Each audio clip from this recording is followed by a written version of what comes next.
हिमाचल सरकार में कुछ अधिकारी ऐसे भी हैं जो इस लॉकडाउन में समाज की तत्परता से सेवा कर रहे हैं। आज बात करेंगे बैजनाथ उपमंडल के एसडीएम छवि की, जिनका पूरा परिवार ही देश सेवा में लगा हुआ है। पति पालमपुर डॉक्टर अमित शर्मा बतौर डीएसपी ड्यूटी पर तैनात हैं और पति पत्नी की ड्यूटी जाने के बाद इनकी नन्ही बेटी, जो कि 16 महीने की है, उन्हें इनकी मां संभालती हैं।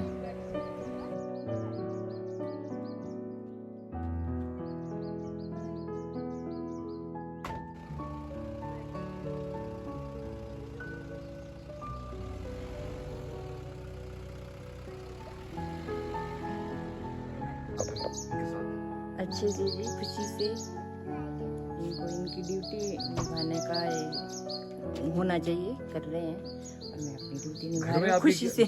घर में आपकी क्या ड्यूटी बनती है और किस तरह निभा रहे हैं, क्या क्या करते हैं आप? बस बेबी को देखना है और बस बेबी के साथ उसको खाना पीना खिलाना।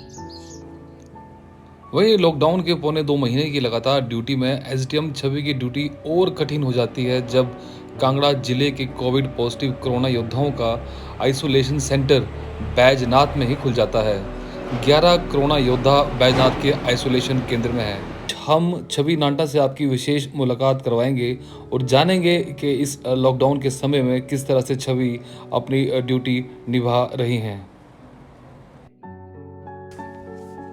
हालांकि कार्यालय में जनता की दैनिक समस्याओं के फोन कॉल का सिलसिला तो चल ही रहा था।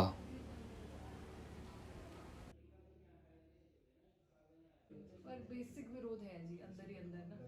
ये तो खास कर इस रास्ते करके नहीं नहीं पहले जो रास्ते ऊपर ये तो अभी हुआ। आइसोलेशन सेंटर होने की वजह से ये जगह जो काफ़ी चर्चित हो गई है। इस मौके पे और इस लॉकडाउन में कोविड के समय में किस तरह से आप इन चीज़ों को हैंडल कर रहे हो और क्या क्या बड़ी समस्याएं आपके सामने आ रही हैं? जी बहुत यहाँ पर ये कोविड केयर सेंटर होना ही बैजनाथ के लिए एक बहुत बड़ी बात थी। फ़िलहाल जितने भी पेशेंट्स कांगड़ा ज़िले में हैं वो सभी यहीं हैं। नेचुरल सी बात है जी, क्योंकि पॉजिटिव पेशेंट्स इधर हैं तो लोगों को कुछ ऐसी प्रॉब्लम्स फेस करनी पड़ी। उनके मन में कई ऐसी दुविधाएं थी, कहीं ऐसा ना हो, कहीं ऐसा ना हो। इसके लिए भी पहले ही दिन, जिस दिन पहला पेशेंट यहाँ पे लाया जाना था, डीसी साहब और एसपी साहब यहाँ पर आकर विज़िट कर गए थे। लोगों को उनने काउंसिल किया था। काफ़ी हद तक विरोध उससे भी कम हुआ, परंतु डे टू डे एक्टिविटीज़ में खाना डिलीवर करने से लेकर हाउस कीपिंग तक, इसमें थोड़े इश्यूज़ हमको डेली फेस करने पड़ते हैं, क्योंकि सोसाइटी का सपोर्ट हर बार हमको नहीं मिलता है। लेकिन अपनी तरफ से पूरी कोशिश कर रहे हैं। जो पेशेंट्स हैं उनको भी हमारे सपोर्ट की ज़रूरत है, तभी वो रिकवर हो पाएंगे। साथ ही में जो हेल्थ स्टाफ वहाँ पर काम कर रहा है, मुझे कुछ शिकायतें भी पिछले कुछ दिनों में आई हैं कि बिल्डिंग की हालत ठीक नहीं है, जिसके बारे में फ़िलहाल तो अभी कुछ किया नहीं जा सकता, लेकिन उनको बेसिक जो अमेनिटीज़ हैं वो प्रोवाइड करने की हम पूरी कोशिश कर रहे हैं। इसमें ये बातें भी सामने आई थी कि डॉक्टर्स की जो फैसिलिटी है, रूम्स हैं, वो भी थोड़े ख़राब हैं, डॉक्टर्स के रहने लायक नहीं है। इस तरह की बातें बड़ी उठी थी, तो उसको किस तरह से आपने हैंडल किया? जी, ये बात सही है और डॉक्टर्स का ये कहना भी बिल्कुल सही है, क्योंकि ये इसी फैसिलिटी के अंदर है, जो पंचायती राज ट्रेनिंग इंस्टीट्यूट है, इसके अंदर जो रूम्स हैं वो जो चुने गए थे वो इस कारण से चुने गए थे कि हर कमरे के साथ एक अटैच वॉशरूम है, क्योंकि इस तरह की प्राइवेसी हर इंसान को चाहिए to prevent the spread of infection as well. पर जो उस बिल्डिंग की कुछ एक कमरे हैं वो बहुत अच्छी हालत में नहीं है, पर क्योंकि वो डॉक्टर्स और हेल्थ स्टाफ वहाँ फंक्शन कर रहा है, वो बाहर नहीं जा सकता, उनको वही रूम्स फ़िलहाल ऑक्यूपाई करने पड़ेंगे। तो उसको हाउस कीपिंग में हम उनकी थोड़ा देख रहे हैं किस तरीके से किसी को रोपन किया जाए जो लॉन्ड्री उनका धो पाए, क्योंकि इसमें हमको दिक्कत आ रही है, लोगों की तरफ से थोड़ा सपोर्ट नहीं मिल पा रहा है। मैम, कितने डॉक्टर्स अंदर हैं इस वक्त आइसोलेशन में जो केयर कर रहे हैं कोविड पेशेंट्स की? इनका 9 लोगों का स्टाफ है, जिसमें नर्सेज हैं, उनका एक हेल्थ वर्कर है, वो है, उनका एक सैनिटरी वर्कर भी है, बाकी डॉक्टर्स होंगे। ये थोड़ा डिटेल मेरे पास अवेलेबल नहीं है। प्रशासनिक समस्या तो बड़ी आ रही है। एक महिला होने के नाते आपके पति खुद डीएसपी हैं पालमपुर में, आपका परिवार है, आपकी छोटी बेटी है 14 महीने की, तो घर को किस तरह से इस वक्त हैंडल करता है कि दोनों ही आप बाहर होते हैं, ड्यूटी पे होते हैं, तो किस तरह से 14 महीने की बेटी को आप की देखभाल कर रहे हैं? जी, क्या कहूँ मैं, जब से ये कोरोना का सब शुरू हुआ है, 14 महीने की वो तब थी, करते करते वो अब 16 महीने की हो गई है। हमें समय का पता ही नहीं चल पाया है। हमें तो, मैं सुबह नहला के उसको तैयार करके आ जाती हूँ, पूरे दिन मुझे कुछ पता नहीं है, मेरे मदर इन लॉ उसको देख रहे हैं, शाम को जब तक जाते हैं उसके सोने का समय हो जाता है, बस यही उसका थोड़ा सा उठना बैठना हम देख पाते हैं। पर फैमिली का सपोर्ट है, इसलिए अच्छी तरह से बढ़ रही है और हमें कोई चिंता नहीं है। मैम, कोविड का समय है, इन्फेक्शन का खतरा है, तो इस तरह आप कैसे बचाव या देखभाल करते हैं, केयर कैसे रखते हैं बच्चे के साथ, दोनों आप और सर? जी, बहुत डर है, हम लोग बिल्कुल एक तरह से फ्रंट लाइन पे ही हैं।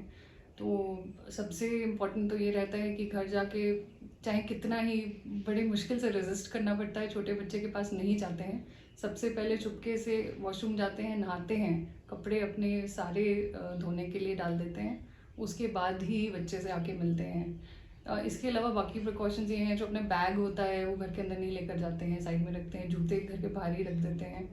नेक्स्ट डे फिर हम अज्यूम करते हैं कि वो अपने आप ही सेल्फ सैनिटाइज हो गए हैं, उसको पहनते हैं। छोटी छोटी चीज़ें हैं जी, घर जाते हैं तो सबसे पहले सैनिटाइज़र लगाते हैं, दरवाजे के पास ही रखा है। कुछ डोर नॉब छुएँ, रेलिंग छुएँ तो एटलीस्ट सोचते हैं कि शायद सेफ हैं। सबसे छोटे बच्चे या पेरेंट्स, तो उसके लिए आप बताएं, हर कोई जैसे घर जाए तो क्या करे, जैसे आपने अभी बताया? जी, मेरे घर में एक छोटा बच्चा भी है, प्लस मेरे मदर इन लॉ हाइपरटेंशन के पेशेंट हैं, वो भी दवाइयाँ खाते हैं। तो हम लोग यही कोशिश करते हैं कि उनसे घर जाने के बाद थोड़ी दूरी बनाए रखें, जब तक पूरा नहा धोकर साफ होकर बाहर ना आए तब तक उनसे ना मिलें। उसके बाद की दिनचर्या वही रहती है जी, नॉर्मल। हम सोचते हैं कि हम शायद अब क्लीन हैं, तो बस यही है जी, उनसे थोड़ा दूरी बना के रखें, अपनी चीज़ें ज़्यादा शेयर ना कीजिए। जो यूटेंसिल्स भी हम कोशिश करते हैं कि हम ना शेयर करें बच्चे के साथ, जितना कर सकते हैं। बाकी बच्चा छोटा है तो सोएगा मेरे पास ही, ये चीज़ें भी हम इसका कुछ नहीं कर सकते। बस यही है कि दिन में नहाने का थोड़ा वो रखा है कि घर जाके। मैडम, आप एचएस बैच से हैं, कब कौन सा बैच था आपका, और थोड़ी पृष्ठभूमि आपकी अपने परिवार के बारे में, पीछे से आप कहाँ से हैं बेसिकली, और कहाँ स्टडी हुई और कैसे यहाँ तक पहुँचे, जरा वो। जी, मैं शिमला ज़िले के चौपाल क्षेत्र को बिलोंग करती हूँ, पर मेरा जन्म शिमला में हुआ, वहीं पे पढ़ाई हुई, वहीं बड़े हुए हैं। मेरा ससुराल भी शिमला में ही है। मेरा बैकग्राउंड है, मैंने सेंट बीट्स कॉलेज से बीसीए किया है और इग्नू से एमबीए किया है। दोनों में ही मैं नेशनल लेवल पे गोल्ड मेडलिस्ट हूँ।